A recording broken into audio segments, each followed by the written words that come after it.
Grand Rising and good day, family. It's Shay Seeking, and I'm back with a little bit of His Story Lied.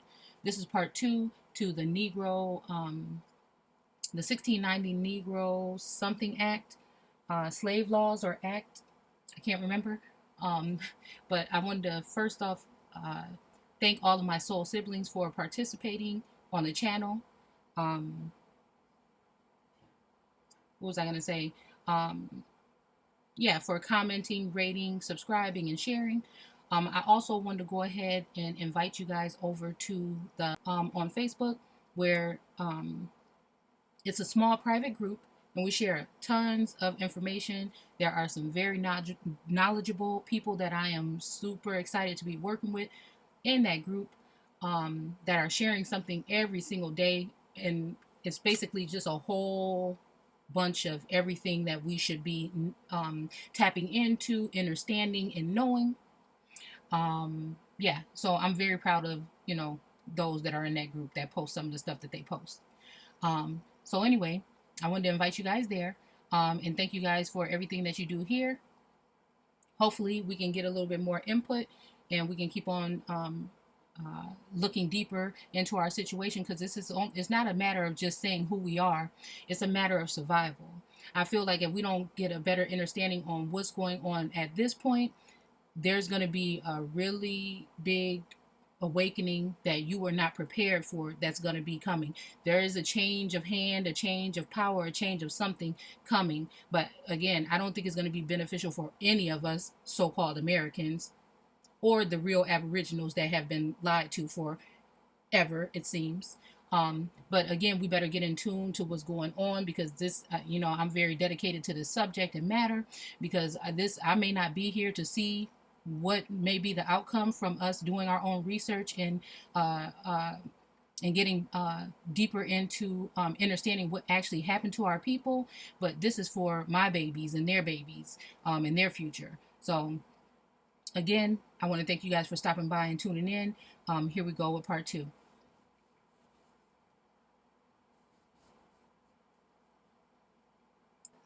More than likely, we know why. In the first decade of the 18th century, the African population surpassed the white population. Again, we're going to go into something how they were using this African term and who they placed it on and who they took it from and gave it to in order to deceive the people in the future. Okay. Shortly thereafter, a new slave code went into effect, the Act of 1712. Very important to look at these acts and the dates and the times that they were put in sight, so we can see what was going on, what other movement was going on with the so-called Indians or other peoples, around those times. It's very telling when you do so. Covering much of the same grounds as 1690, as the 1690 Act. Under the new act, children, again, because you're still a child, even when you were adult and you were a slave, you were still a minor or a ward of the state, and this person was still your guardian. Okay, this is why you couldn't make any choices for yourself. Okay, children followed the conditions of their mothers. Okay, and again, we can look at this as, but how could children follow the conditions of their mothers if they were slaves? Because we're not talking about your mother. We're talking about the motherland, the mother and father that you left, which could be something like Africa and Spain, okay? Because your mom was African and your father was Spanish, okay? And they used you in order to come over here to the Americas in order to do some of the dirty do with them, because you could mix in. So they would follow the conditions of their motherland, okay? And then they cleaved on to the wife. And if you don't believe me, look at things pertaining to a wife or something of this thing, or marriage, and you'll see exactly what it says. Thereby making slavery a perpetual status for the offspring. Again, this is what we're talking about. These things springing up in Genesis, the seed-bearing plants throughout the earth. The earth is you, and all the fruit trees for your food. Again, for your nourishment, for the system, for the belly of the beast that you feed every day when you buy Nike, Jordans, and all these things. When these puppets like Kylie Jenner come up with a new makeup line and you have to pay $100 for a tube of lipstick, this is what's going on, because their families are tied to this. They may not be doing the harmful things, but then again, with these rituals and these sacrifices and things that are done behind closed doors that you do not see, but they're written in his story, okay? And they're talked about even to this day, okay? But again, they own the television network, so do you think they're going to expose these things? And if something gets leaked online, they'll just remove it. Simple as that. And you'll just trust that that's what they had to do because you love this world that they've created. You want to be a part of it. Me, not so much. And giving all the grasses and plants to the animals and the birds for their food. Again, what animals? The beast of the field? Who are the beasts of the field? Is that not a beast? The lion on the English crest, or you know what I'm saying? The crest or the coat of arms. Are they not shadow or even some other kind of beast on other foreigners? This is how it's just signs and symbols run the world. And we live in an upside down place and they flipped the script on everything, basically. Okay, but they know you're too busy with soccer practice with your children, and they're in school for 6 hours a day and then daycare, and you only get to really spend about 2 hours with your children before you go to sleep at night because you have to work so hard to pay the bills and the food that you're going to have to cook for the children within that 2 hours that you get to spend with them every day. You know, they know that on the weekends you're going to go to the museum, okay, to refresh up on some of the lies that they've told, and then to church, okay, and a function maybe after that. So again, they know that you're gonna Netflix and chill, okay. So, and even when they put the symbolism in the movies, you're not even paying attention because you're not vibrating on that frequency to be able to see what's really going on. And they're telling about your it's just, I don't know, I guess. So let's see. Thereby making slavery a perpetual status for the offspring of the whites and slave women. So again, there you go. Slaves who believe that they are, again, they both were enslaved. They just don't want white people, so-called white people, to know that they were, because then there would be some explaining to do. Because they're going to say something about it. They're not going to just forget the past. It happened so long ago. Oh my God, you have so many freedoms today. How are you going to be free in a cage that you had to pay for at the end of the day? On top of that, slaves who believe that they were held unjustly could sue for their freedom. Is this something that we should be doing today? But they did but they did so against overwhelming legal odds, and these are people that probably ended up lynched, okay, sometimes. The 1712 Act also levied a penalty if the ratio of unfree laborers to overseers, okay, oh, that's what they were, overseers, that's what I mean, okay, exceeded 6 to 1, okay. It further provided, okay, now that's kind of funny to me, because that's remind me of the, the house Negro that go and tell what's going on because you about to act up against boss now, or massa. So, just because they look like you don't mean that they you. And I think in even one of those slaves movies, the lady was telling him, I'm not an African. I think it was Roots, maybe. That might be the only true thing that maybe was, even though she had so-called African features to me. But anyhow, exceeded 6 to 1. It further provided as a measure against slave insurrection, okay? As a measure against slave insurrection, okay? And rowdiness. Again, this would take you back to that mass of chaos, okay? And then we'll just look real quick because we just know that.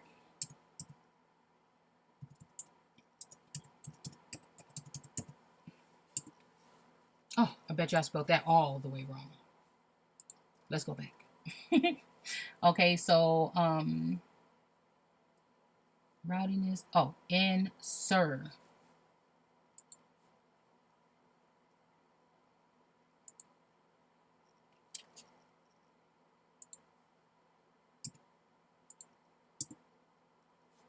Really? This is what it do. I can't spell? Okay. Oh, one S.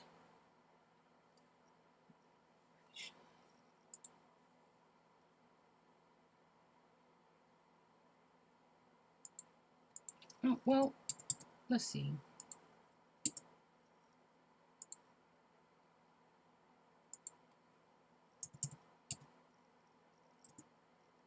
Okay, insurrection. An uprising against civil authority. Early 15th century.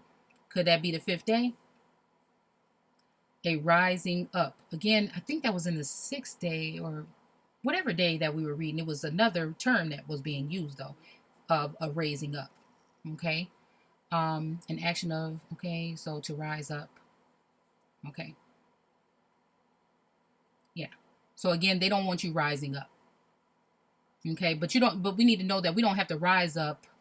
Act of one who rises, heaven of heavenly bodies from mid 14th century, meaning a getting up from bed, again, waking your ass up. Sense of insurrection. Okay. Again, I wanted to say,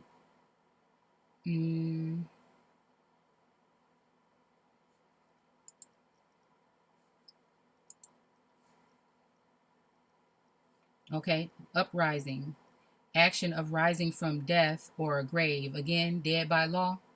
Is it time? Resurrection. Who died on that cross? Who died on that cross?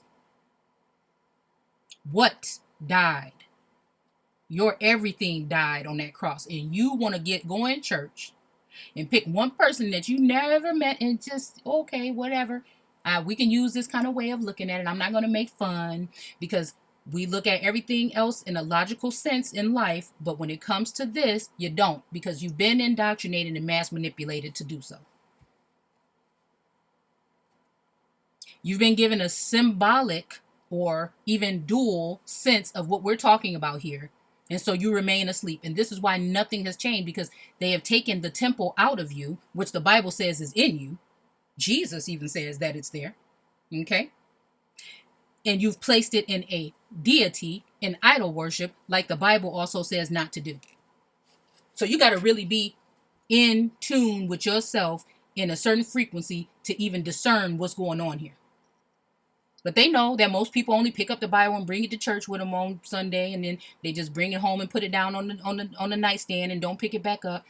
And even if you do, it doesn't matter, because they have your third eye already mass manipulated and indoctrinated. And everyone else that goes to church with you is going to be the same thing. So if you're running with a bunch of people that's asleep, fast asleep, that's what you're going to get. And that's what you're going to be. So, okay, let's see. Enforcement of revised code was difficult and frequently haphazard. Slaves still found the means to move about with a level of freedom that many planters found disconcerting or certain. Again, so what was slavery really? If they were still free to roam around. You see what I'm saying? Because the depiction and the perception that they've given of slavery is also been falsified.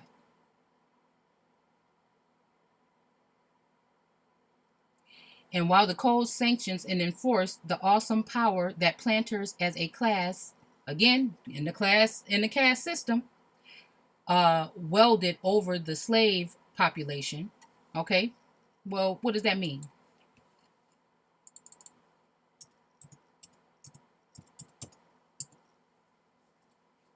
Mallet, okay, see, just reminds me of the thing that the judge has to lay down the law. A small wooden hammer, chiefly used for driving another tool. Okay, kind of like they probably would have did in Jesus' hands. 14th century, small wooden hammer, door knocker. Let's see, hammer, crushing instrument. Again, you be the judge. Can we get back up?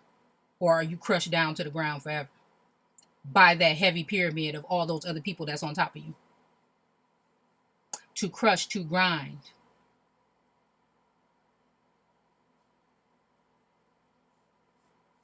Have power over. To have dominion over. Like the Bible says. So, again, I think people need to take a second look. Compel, tame, subdue. Here we go. Here we go. With your subduing. The subduing that God ordered them to do to the earth. And that is so-called black people, if you want to put it in a general sense. And all this looks very German here. This what all this other stuff. Wold, whatever.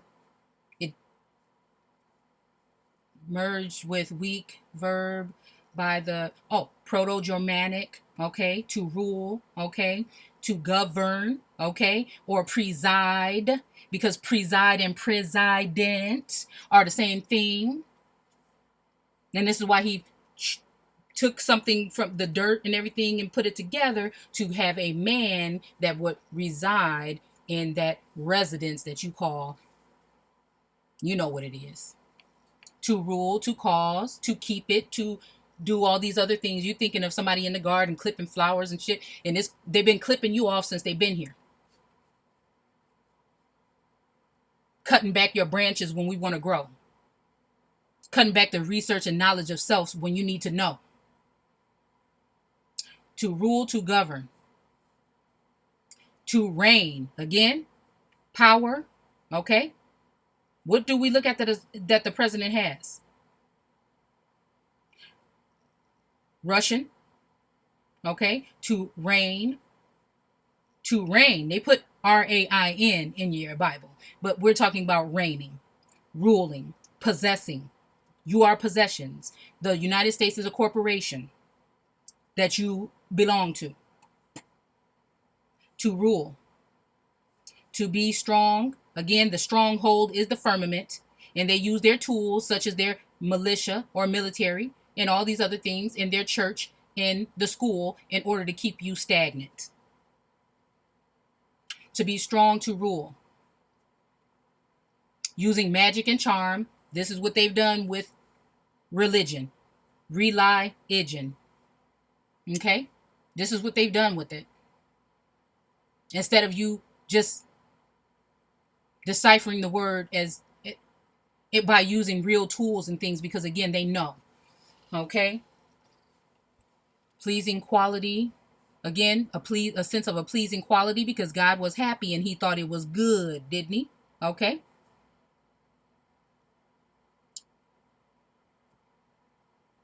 Irresistible power to please and attract. Evolved in the 17th century. Are we in the seventh day? As an item worn to avert evil. Okay? Meaning small trinkets fastened to a watch chain. Think about this and think about some of the uniforms and some of the costumes that these fools used to wear.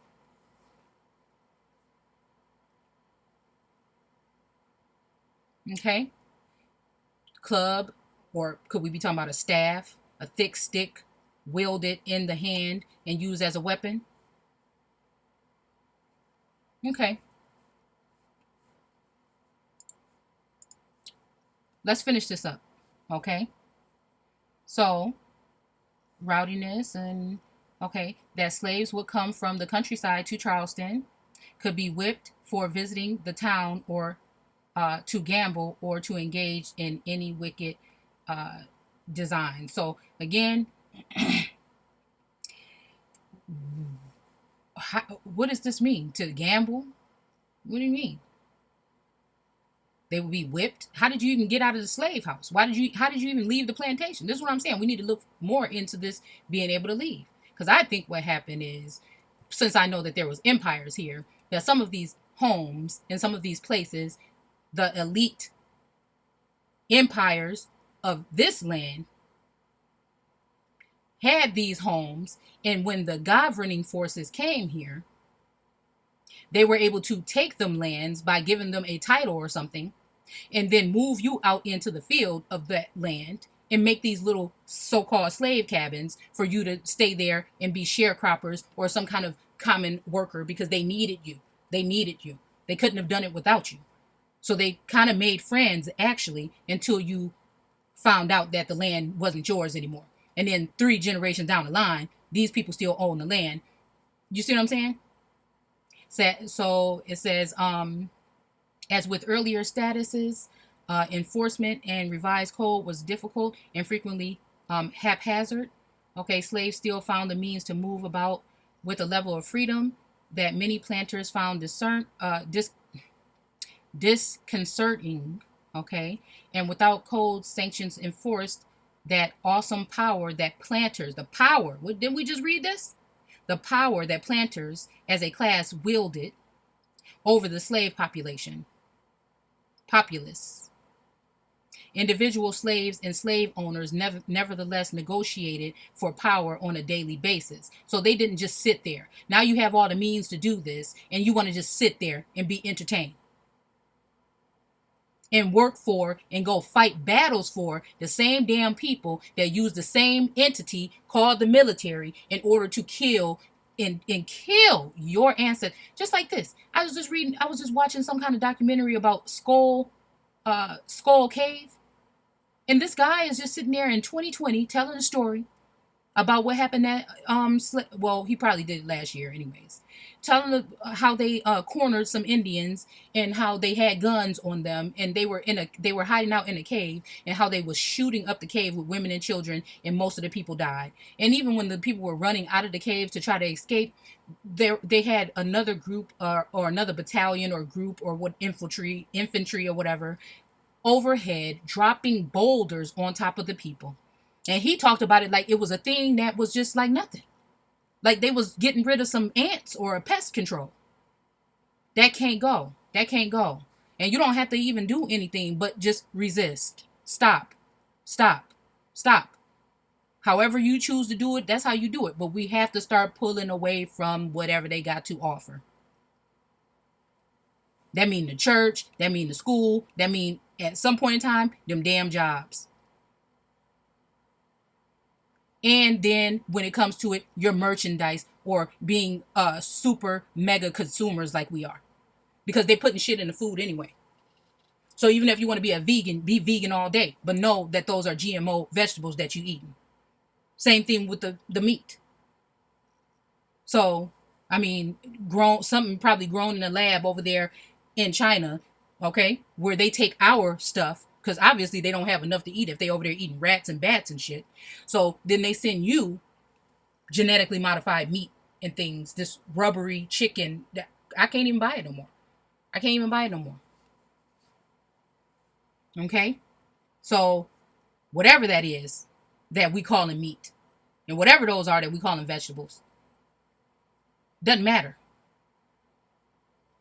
That's another way to just let them keep doing what they're doing, because you're not grabbing a hold and pointing out the real problem.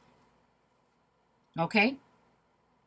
So, and while the codes, okay, power to the planters as a class wielded over the slave, okay, we already read that. Okay? Nevertheless, negotiated for power on a daily basis. Okay. The Stono Rebellion, I never heard of this one, so it might be pretty neat to look up.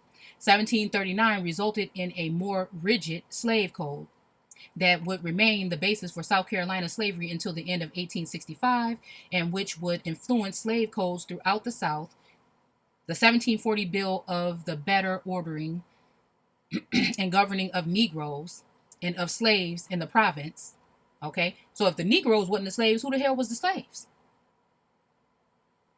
If the Negroes weren't the slaves, who were the slaves? They say other slaves, but why not just call them all slaves? Negroes and other slaves. So it's still a slave class. Indentured slavery and prisoners of war. Or the Negro Act laid out legal basis for a mature colonial society based on enslaved labor. It codified the slaves' lack of access to the rights of English common law and constructed them as legal non-entities. Is this that civilis matus or whatever it's called? Okay? Them as legal non-entities or property. They could not testify under oath. Again, this is what it says. Let your woman be quiet in church. Or your wife, your wife, to have and to hold. That comes with the land and the people, right? Still your wife or your husbandman, right? So they could not testify under oath. This is something what they're talking about when they are saying that keep your wife quiet in church, and if she has something to say, she need to ask you. It wasn't talking about women. Even though they try to keep women, they try to keep real women as far away from that Bible as you can possibly think. Okay? Because again, when you look into the Nag Hammadi scriptures and how I thought before I even saw that about Adam and some of that group, people can see it how they want to, whether Adam is a group of people or just one set, or if it's actually who I think it is, doesn't matter. Was an androgynous being. They could not testify under oath, and the testimonies of whites continued to trump those of slaves. So when it went to shareholders, sharecroppers and things like this, or shareholders, yeah, okay, or lords or masters, you had to keep quiet, even though it was probably your land first that they stole or wrote or write off from underneath you, okay, friend or foe, okay. Because a lot of these families, or especially the so-called Negro part of the family, thought that they were something like a family, or this was a nice way to live, not knowing that 3 generations ago this was your people's land and home. So they would send them off, these so-called whites, to speak to them at these conferences, just like they do now. How does your president, when whatever they go to China and talk about, they show you some pictures of them laughing and smiling in your face, which is just really laughing at you, basically, because they're all the same damn thing. Okay? Putting on shows and rumors of wars and threats and patent illnesses that are created in labs, and you let them still stick them needles in your babies. Shame on you. Okay? They would take the testimony of these people because you could not speak. Now, how messed up is this? So we just take what they was over there talking about, why he had to go all the way to fuck to China to talk to somebody. And we just take what they say they talked about behind closed doors, not knowing what they actually talked about. That just never made no sense to me in the first place. Okay? So, anyhow, where were we? Lay legal basis. Okay, they cannot testify under oath, again, because I'm pretty sure at this point in time they still needed you to be tied to the land, and so you would not be able to go under oath because they didn't have ownership of you like they did other slaves from like Scotland or Ireland or different places. Okay, so again, they couldn't take you until you signed up to be a citizen. Okay, until they lured us over to the U.S., okay, which is a corporation. Then you check that box to say, I am a citizen of the United States, when you want to get that driver's license or other things. Unknowingly. Because they keep you entertained, but they know what the hell is going on. And the testimonies, and most of these people don't even have televisions in their house. Could care less. But you watch them. They make sure you're watching them. They count the numbers to make sure you stay tuned in. Testimonies of white continue to trump those of slaves. Again, how can they hear you out? You're not even a person. I suggest you guys look into the straw man. The murder of a slave by a white person was reduced to misdemeanor. So interestingly, a slave could strike a white man to defend his master's life.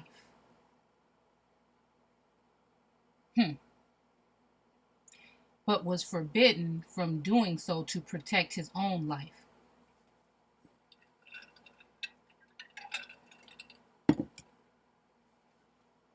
Penalties for slave crimes increased. Execution was sanctioned for plotting rebellion or revolts or whatnot, or running away. committing arson, or instructing other slaves to use of poisonous plants. So this tells you right here that nobody was really just sitting here um, going through slavery and just obeying all the time. They have been slaughtering and murdering and doing these misdemeanors upon the people in the slow nationwide or worldwide genocide of people, heavily melanated people, from the test of time. Okay, so again, they want to make us fear the fact that we're supposedly only 13% of the population, but you have to tie in the fact that other colored, so-called colored or brown, yellow people are included. Native peoples are included. Foreigners are included in their numbers when they're counting themselves. Okay, so uh, let's see. Now we may not be as populous as we were once, but again, those numbers are deceiving in a sense in my eyes. Okay. But again, poisonous plants would be something that they would only know of more than likely because they would be indigenous or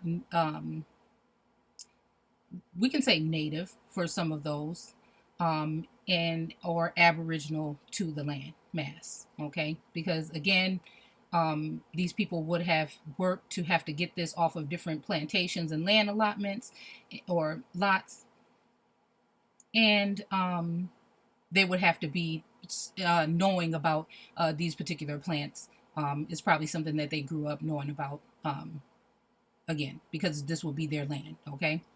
I doubt that they were bringing some over from Africa. Okay. So again, they couldn't read, they couldn't do anything, they couldn't go do testing on plants and things. So of course we already know. Okay. So any white person, not just slave owners, was given the authority to arrest and punish blacks found in violation of the law. Remind you of the Casualty Killing Act, possibly, and this Zimmerman dude. Rather, this story was what some might say some kind of a staged event or hoax or some kind of something in order to cause some type of chaos or some kind of diminishing feeling in the soul of the Aboriginal. They do a lot of these. I believe that they have done them. I've seen it with my own eyes.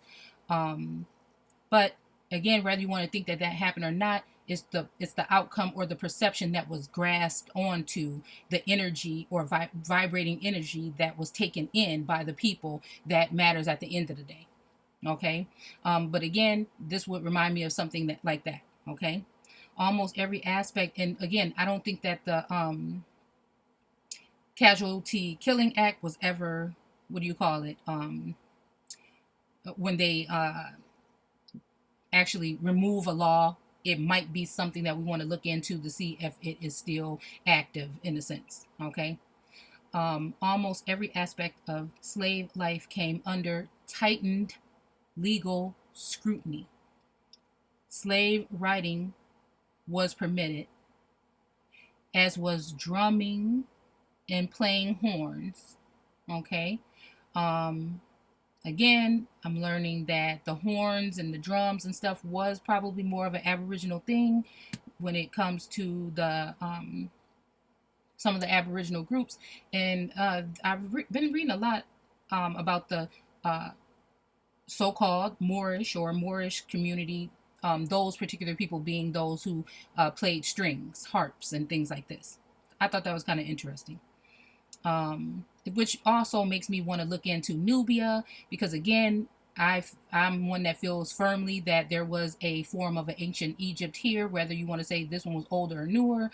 Again, whether you want to say that, I believe that there was a form of ancient Egypt here in the Americas. There was a form of, and the biblical aspect would have different names for that.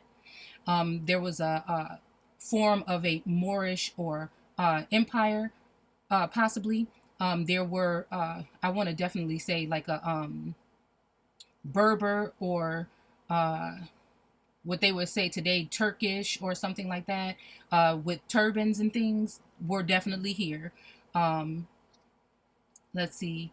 Um, and I would think like Moab, and I would tell you that I'm looking more towards southwest, the southwest area, when I'm thinking of that. Um, as far as ancient Egypt, I've already told you guys what I think about that. Um, coming up from South America up into the Americas, up into California, and then the lower halves of the so-called United States, um, all the way up around the coast into South Carolina and further up. Down in Florida, I believe that there was a Nubia, Ethiopia. All of these forms of people were in this land, okay, from the earliest times. And then they try to make a myth or mythology out of the, what do you call them, Amazonian women. I've been looking into that, about the revolts and the areas that were just peopled by women that were soldiers and warriors. And actually, I found like the one and only documentary about that, and how they're able to remove it from mythical to being a factual thing, that this was a strong colony of women that presided in the South Americas or the Amazon.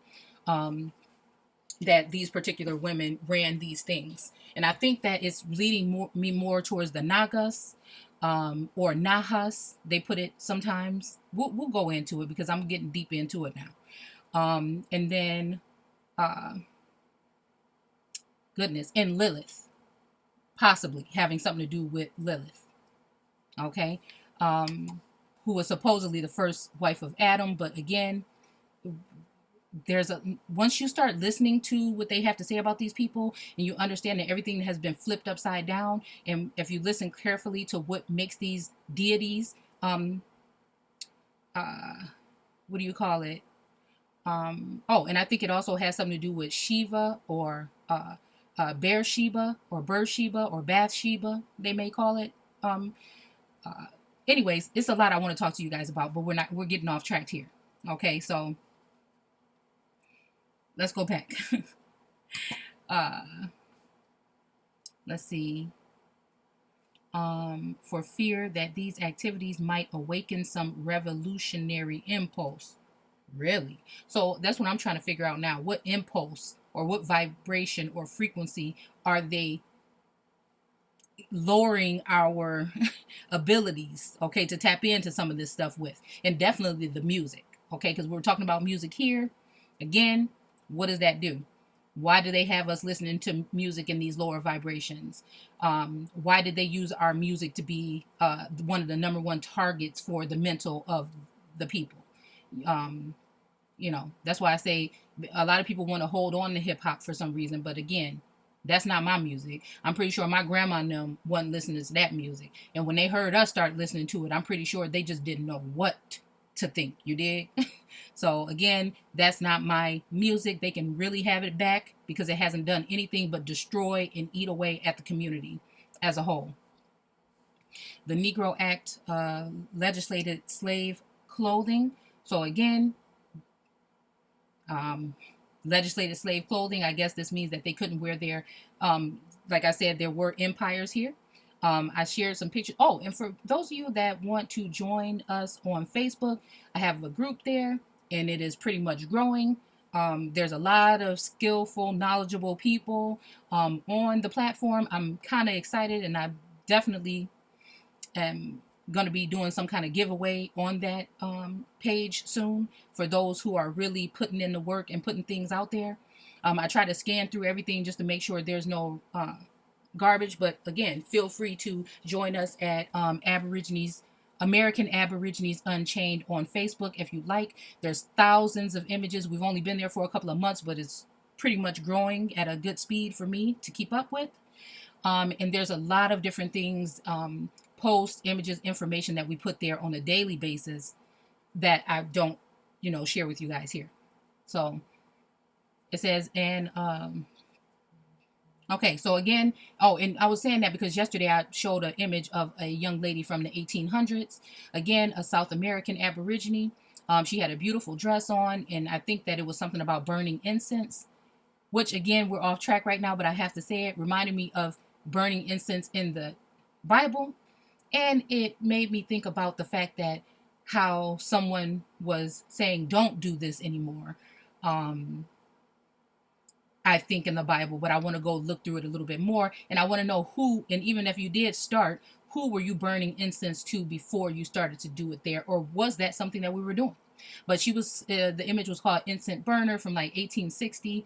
And again, it shows that regal appearance that some may say it was so late that it could have been somebody's, worker or something. But again, we noticed that a lot of times, especially when it's a darker skinned uh, person, indigenous or aboriginal person that they portray in these slave movies, even if they were helping out in the house, they still wore rags.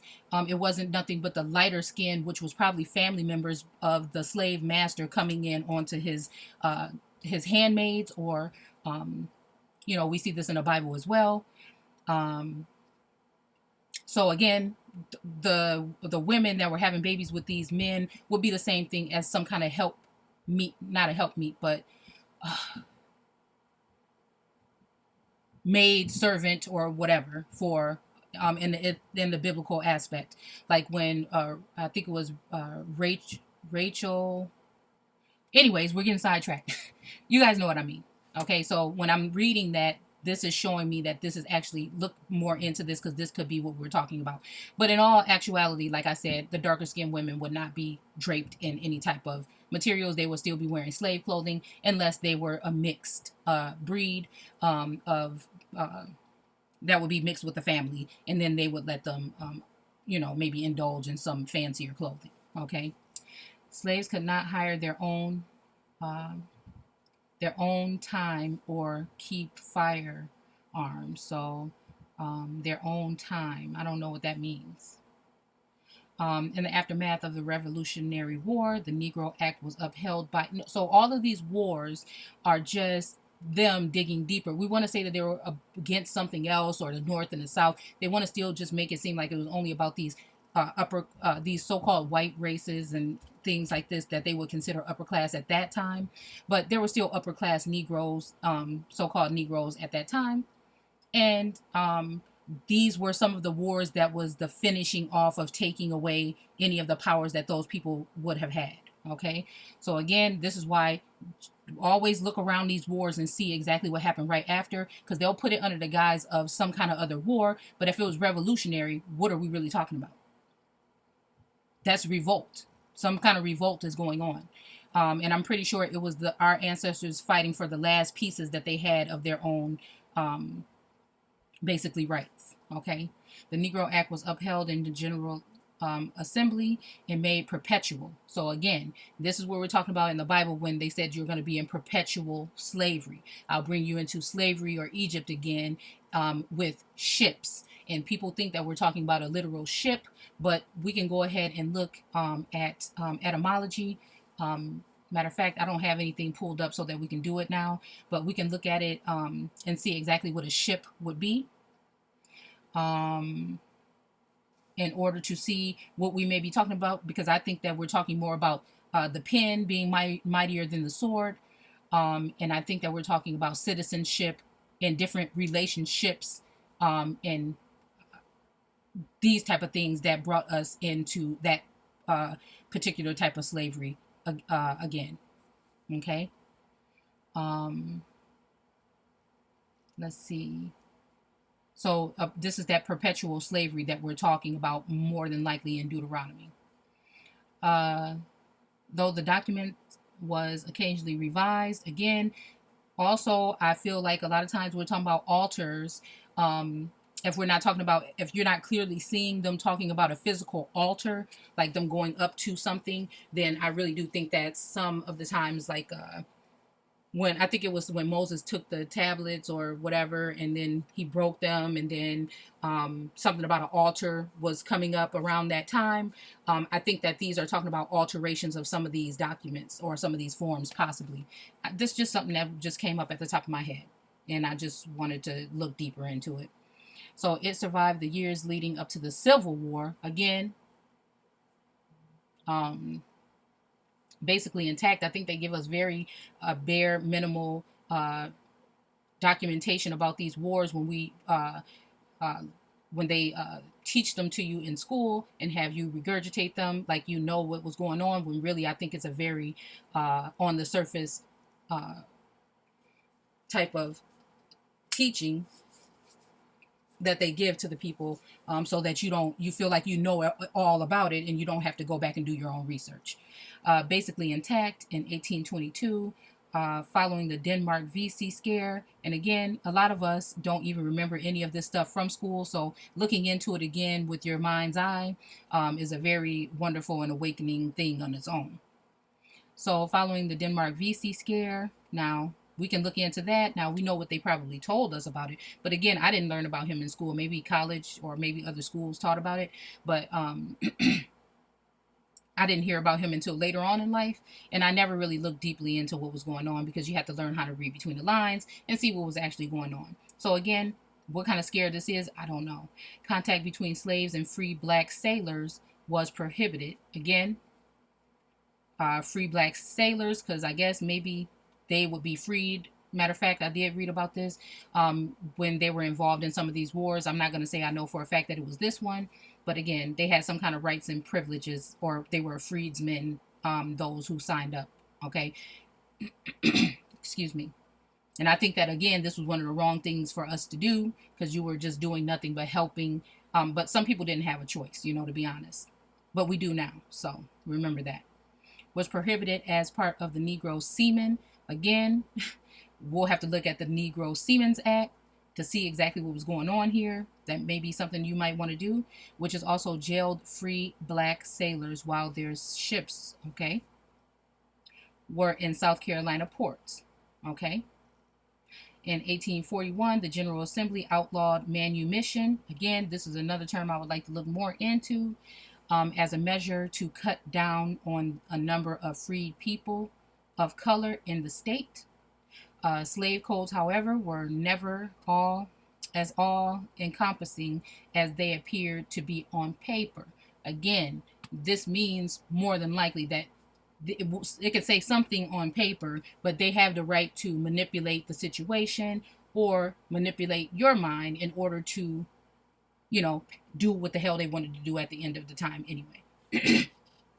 And this is what I say about all this paperwork and stuff. I mean,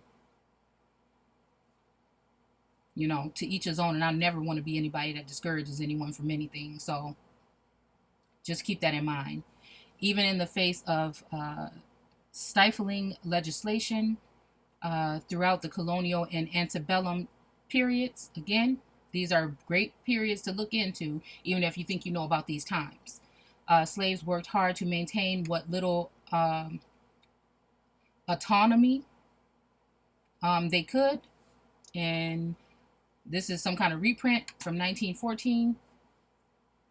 But I think that the original thing was, we started off talking about the 1690 Act. So again, I want to thank you guys for watching. We're going to go ahead and go into the latter acts. And I think it was in the 18 or 1900s. I can't remember because it's been a couple days ago. But I want to thank you guys for watching, sharing, rating, and commenting. I really do appreciate it. And I will see you guys soon. Thanks for watching. Take care.